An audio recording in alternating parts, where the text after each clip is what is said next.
భూలోకానికి వచ్చేసరికి భూలోకంలో ఉన్నటువంటి మానవులు పడుతున్నటువంటి కష్టాలను చూసినాడట.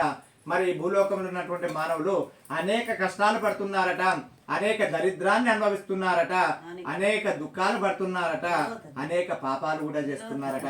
వీరందరినీ చూసినటువంటి ఆ యొక్క నారద మహర్షి బాధపడుతూ, అయ్యో భూలోకంలో పుట్టినటువంటి మానవులు ఈ విధంగా అనేక కష్టాలు పడుతున్నారే, మరి వీరికి కష్టాల నుండి విముక్తి ఏ విధంగా కలగాలని ఆలోచించుకున్న వాడై సరాసరిగా ఆ యొక్క వైకుంఠానికి విష్ణుమూర్తి వద్దకు వెళ్ళినాడట.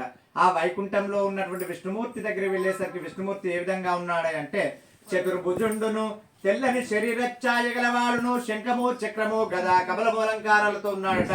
అతని యొక్క మేను అంటే ఆ శరీర వర్చస్సు ఏ విధంగా ఉందయ్యా అంటే, ఆ యొక్క పాల నురుగు ఆ విధంగా మీగడ ఏ విధంగా శుద్ధి మెత్తగా తెల్లగా అందంగా ఉంటుందో, సున్నితంగా ఉంటుందో ఆ విధంగా సున్నితంగా చాలా అందంగా శుద్ధి మెత్తగా తెల్లగా కనిపిస్తున్నాడట. అదేవిధంగా చతుర్భుజుండును